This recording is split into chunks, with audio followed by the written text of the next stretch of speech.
जब हम व्यक्तियों से पूछते हैं ना कि प्रभु भक्ति क्यों नहीं करते हो, भगवान का भजन कीर्तन क्यों नहीं करते हो, सत्संग हो रहा है, चलो सत्संग में चलते हैं, भजन सुनेंगे, अच्छे प्रवचन सुनेंगे, तो बोलते हैं बहन जी हमारे पास टाइम नहीं है। उन्हीं व्यक्तियों को जब हमने एक चौराहे पर देखा तो ताश की पत्तियां खेल रहे हैं, पूछा कि अब क्या हो रहा है, अब क्या कर रहे हो, तो बोलते हैं जी बहन जी बस टाइम काट रहे हैं, समय काट रहे हैं। जिस व्यक्ति के पास कहते हैं प्रभु भक्ति के लिए समय नहीं होता है ना, उस व्यक्ति के ऊपर एक पाप लगता है, और वो पाप कौन सा होता है जी? कृतघ्नता का पाप।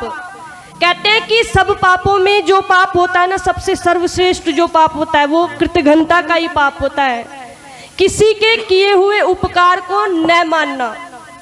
आप यदि संसार पे दृष्टिपात करें, आप देखेंगे कि अनेक प्रकार के पेड़ पौधे, अनेक प्रकार के फल सब्जियां उस परम पिता परमेश्वर ने हमारे लिए बनाई है। अभी चर्चा चल रही थी कि किस प्रकार का हमारा भोजन होना चाहिए, विद्यार्थियों के लक्षण आप सभी के बीच में बताए जा रहे थे। इसी प्रकार जब हम संसार पे यदि दृष्टिपात करते हैं, नज़र घुमाते हैं ना, तो इतनी सुंदर चित्रकारी, इतनी सुंदर कलाकारी, कारीगरी देखने को हमें मिलती है।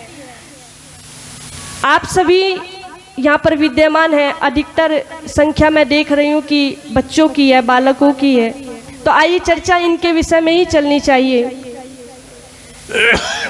विद्यार्थी के लक्षण आपने आदरणीय भ्राता जी मोहित शास्त्री जी के माध्यम से सुनी है।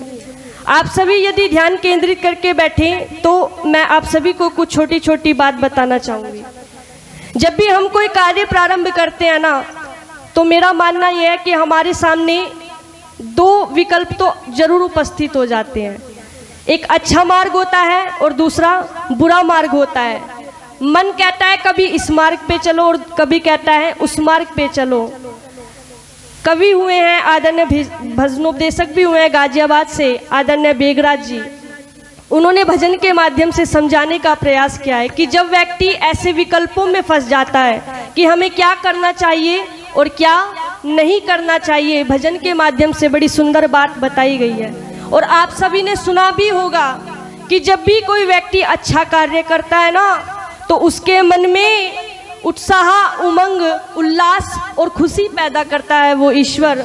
लेकिन इसके विपरीत जब वो कोई बुरा कार्य करता है, कोई खोटा कार्य करता है ना, तो उसके मन में घबराहट, चिंता पैदा हो जाती है। चिंता किस प्रकार की पैदा हो जाती है? पसीने आने लगता है और सोचता है कि कोई मुझे देख तो नहीं रहा, तो समझ लीजिए वो निश्चित रूप से गलत कार्य है, अच्छा कार्य, शुभ कार्य नहीं है। आइए भजन के माध्यम से बेगराज जी ने क्या समझाया था।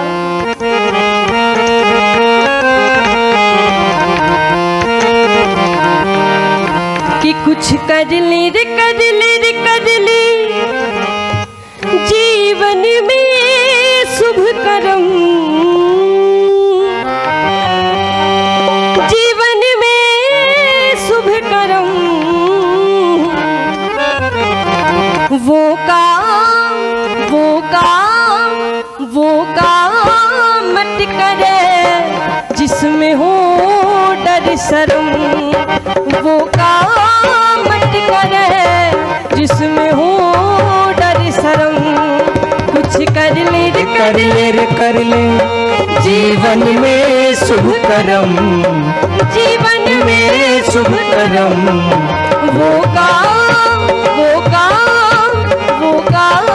मत करे जिसमें हो डर शर्म, वो काम मत करे जिसमें हो डर शर्म।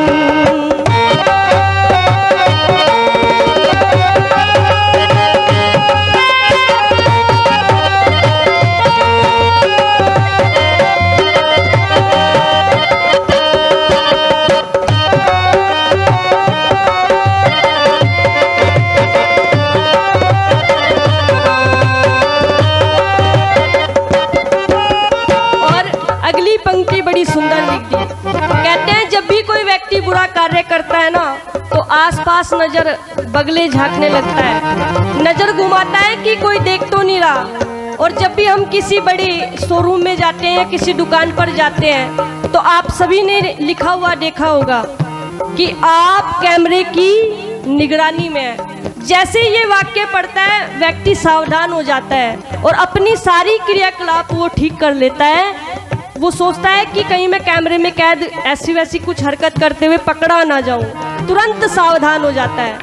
और लेकिन जब से हम पैदा हुए हैं और अब तक ये भूल कर बैठे हैं कि वो तीसरी आंख परमात्मा, वो सीसी कैमरा फुटेज, वो तो पहले से ही विद्यमान है। कौन? वो तीसरी आंख परमात्मा, वो तो हमें सदैव देख रहा है, उसे भूल करके बैठे। इसलिए कविवर ने कलम उठाई और क्या लिखा? छुप छुप कर मत ऐब करे वो, देख रहा दिन रैन तेरी करम कहानी। छुप छुप कर मत ऐब करे वो, देख रहा दिन रैन तेरी करम कहानी। वो ही करम फल का दाता है, वो ही करम फल का दाता है, वो ही सब सुख चैन मन मानी। ये जो बन जोर जवानी सब ढले ढले, चल सिर्फ की मानव मत करे करे। सबका भला मना करके, सबका भला मना करके करे फिर नरम। वो काम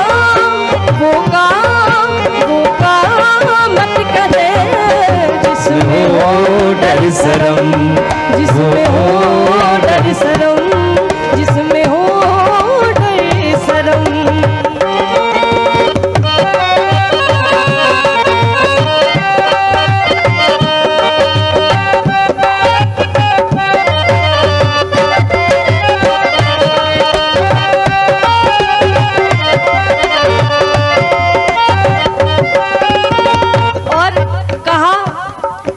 संसार से जब जाता है ना व्यक्ति, तो कोई बुरा व्यक्ति जाता है तो सब व्यक्ति आपस में बातचीत करते हुए कहते हैं कि अच्छा हुआ, ठीक हुआ व्यक्ति चला गया। बड़ा नाक में दम करता था, जीना मुहाल करता था। लेकिन इसके विपरीत जब कोई अच्छा व्यक्ति जाता है ना, तो एक व्यक्ति नहीं, उसका केवल परिवार नहीं पूरा संसार रोता है। तो व्यक्ति के कर्म याद आते हैं। इसलिए कविवर ने कहा कि सिकंदर के हौसले बड़े आली थे, सिकंदर के हौसले बड़े आली थे, पर लेकिन अंत समय में उसके दोनों हाथ खाली थे। जिसका आना सुनिश्चित है उसका जाना भी सुनिश्चित है। यदि आवागमन के इस चक्कर से मुक्त होना चाहते हो ना, तो मैं कहती हूँ कि सत्संग में आना प्रारंभ करो। अपने बच्चों को भी लाइए, क्योंकि बच्चों में जब ये संस्कार पड़ जाते हैं ना, क्योंकि हम भी जब पिताजी के साथ बचपन में हाथ पकड़ कर के जाते थे ना, तो समझ कुछ नहीं आता था। लेकिन जब अपनी समय पर अपनी उम्र में आई तो ठीक पता चलने लग गया, ठीक जानकारी होने लगी, ज्ञान पता चल गया कि इस सत्संग का लाभ क्या होता है। इसलिए मेरा निवेदन आप सभी से है कि सत्संग में आना प्रारंभ कीजिए। और कहा क्या? कर कर करनी, कर कर करनी चले गए सब, राजा रंग फकीर पर सबको जाना। कर कर करनी चले गए सब, राजा रंग फकीर पर सबको जाना। देव जनों की संगत कर ले, धर के मन में धीर मिले अमर ठिकाना। ये जन्म मरण का बंधन सब कटे कटे, विपदा सारी सर की सब हटे हटे। जख्म पे पट्टी कर ले अभी तो, जख्म पे पट्टी कर ले अभी तो, चोट है गरम। वो काम मत करे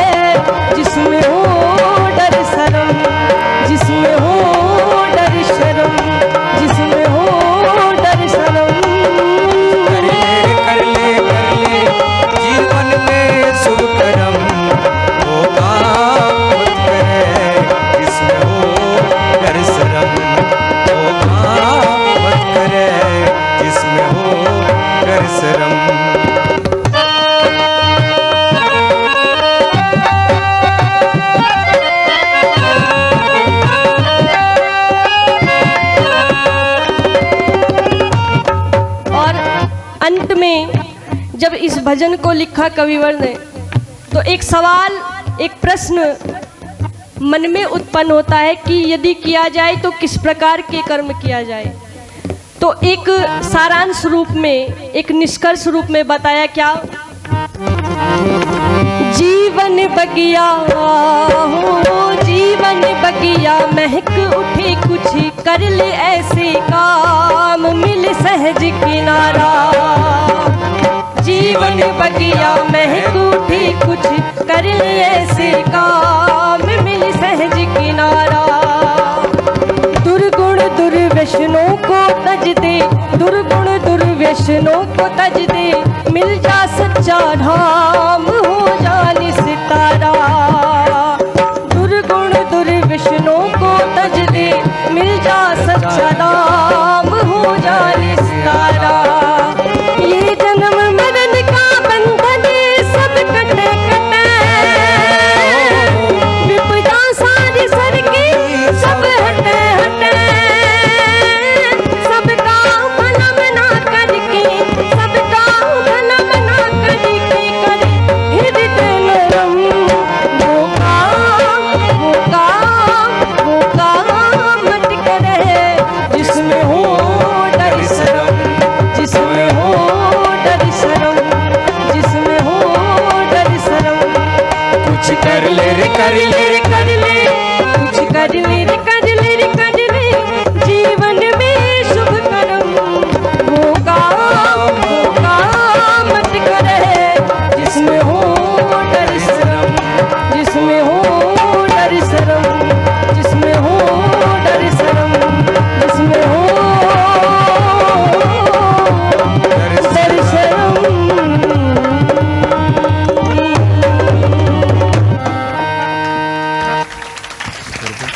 ये 100 रुपये हमारे आर्य जी, क्या नाम है जी, ये 100 रुपये देकर के इस बिटिया को सम्मानित करें, जरा जोरदार तालियों के स्वागत कीजिए। कि वो काम मत करे जिसमें हो डर शर्म,